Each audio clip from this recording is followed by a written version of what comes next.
coba kita lanjut pembahasan kita yang lalu. Bukan lanjut ya, sebenarnya memang di kuliah berikutnya, waktu itu kita tutup di tengah ya. Waktu itu kita sudah sampai dengan sejarah, saya ingat ya, sejarah. Ini kita sudah bahas waktu itu bagaimana sejarah akustik kelautan ya. Kemudian nih, saya nggak tahu nih, keunggulan sudah ya waktu itu? Belum ya? Keunggulannya? Belum ya? Sampai sini ya, Pipi ya? Ya, keunggulan akustik ya. Oke, ini saya coba lanjut dari sini saja, nggak apa-apa.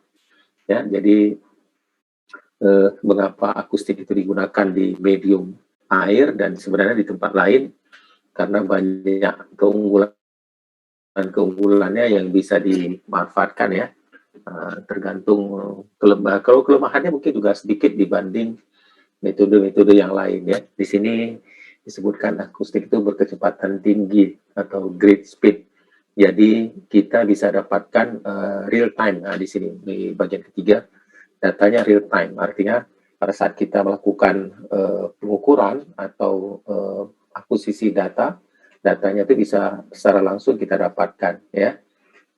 Makanya yang lalu saya sebutkan echo sounder itu yang menggunakan prinsip akustik ini juga banyak digunakan oleh kapal-kapal nelayan ya yang secara secara langsung ingin melihat di mana komposisi ikan yang besar ya, keberadaan ikan yang besar sehingga dia bisa langsung menuju ke tempat itu. Nah, tapi kalau tadi prosesnya lambat, makan waktu ya, mungkin waktu dia ukur ikan yang berada di satu titik koordinat tertentu, kalau dia butuh proses data segala macam lagi, waktu dia datang lagi ikannya sudah bergeser ke tempat lain.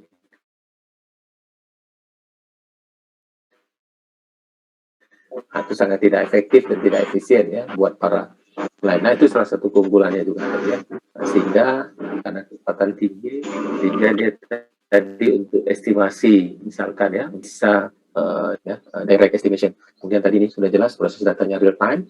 Jadi kalau yang beberapa prinsip akustik itu datanya bisa langsung tampil di display unitnya di layarnya, atau bisa langsung kita save kalau kita datanya kita simpan. Kemudian juga akurasinya sangat baik ya, relatif tinggi ya, tidak berbahaya dan tidak merusak. Ini juga karena dia hanya menggunakan gelombang suara, tidak ada dampak apapun bagi makhluk hidup lainnya yang ada di laut ya atau di air, baik dia tumbuh-tumbuhan laut, hewan laut ya, tidak. Tapi kalau menggunakan gelombang elektromagnetik itu sangat berdampak, berbahaya bagi lingkungan, bagi apa saja. Ya, termasuk bagi manusianya, penggunanya. Ya, itu contoh-contoh saja sebagai perbandingannya. Ya, kemudian bisa dilakukan dengan jarak jauh, remote sensing. Ya, karena tadi jangkauannya sangat jauh, ya, jadi kita bisa melakukannya juga dari jauh tanpa kita masuk atau menjangkau objek yang ingin kita teliti. Nah, itu jadi luar biasa kelebihannya. Ya. Kita bisa menentukan nanti ada aplikasinya beberapa bagian di slide berikutnya ya. Misalnya kita ingin menentukan berapa kedalaman dasar laut di suatu tempat, ya kadang-kadang yang dasar laut itu tidak mungkin dijangkau oleh manusia ya karena keterbatasan kemampuan peralatannya atau tadi tidak mungkin, tapi dalam menggunakan akustik ini menjadi sangat mungkin ya. Ini bisa digunakan jika dengan metode lain tidak bisa atau tidak mungkin dilakukan. Ini juga sama ya prinsipnya, termasuk ketika kapal tenggelam atau pesawat tenggelam di laut ya, termasuk waktu kapal penyeberangan di Danau Toba itu juga tenggelam ya, dicari oleh, walaupun waktu itu digunakan oleh TNI Angkatan Laut ya, menyelam itu tidak terjangkau dia ke dalam dasar waktu itu Danau Toba, kalau Danau Toba atau di laut untuk menjangkau kedalaman objek yang tenggelam tadi ya, tapi dengan ini bisa dideteksi, oh ya keberadaannya di sini, paling tidak seperti itu ya. Itu keunggulannya tadi ya, ya supaya kita juga sama-sama tahu ya di bidang militer atau pertahanan ya. Di sini alat akustik itu digunakan untuk sudah pasti memang kalau dasarnya dulunya awalnya itu penggunaan akustik itu memang untuk militer ya, tapi dalam perkembangannya mau tidak dibatasi ya karena perkembangan ilmu pengetahuan bisa digunakan untuk berbagai kepentingan ya. Ini negara Amerika katanya telah mengembangkan akustik dan menghasilkan namanya suatu akustik perangkat long range ya, LRAD ya, LRAD, yaitu perangkat jarak jauh yang berasal dan peringatan beam yang diarahkan ke akustik. Nanti kita lihat contohnya, ada gambarnya ya. LRAD ini dikembangkan untuk berkomunikasi pada rentang operasional yang tinggi dengan ketepatan yang sangat baik serta kebisingan pada lingkungan ambien. Jadi dia bisa membuang noise tadi maksudnya. Jadi dia bisa menangkap sumber suara yang asli dari sumbernya dan memisahkannya dengan noise, itu maksudnya. Ya, ini area dirancang komunikasi di 300 meter di atas permukaan tanah. Jadi di ketinggian tertentu juga bisa, atau 500 meter di atas air katanya. Jadi kalau untuk di helikopter atau yang lain-lain bisa dijangkau ya dengan mengeluarkan semacam sirine lah peringatannya. Nah, ini contoh-contoh yang digunakan tadi LRAD ya. Ini bisa digunakan di darat maupun di laut sebenarnya. Nah, ini untuk kepentingan tadi disebut militer atau pertahanan ya. Nah, coba lihat ini. Itu biasa kalau nanti kalian lihat di mobil-mobil TNI kita ada seperti ini, itu menggunakan LRAD namanya, Long Range Acoustic Device.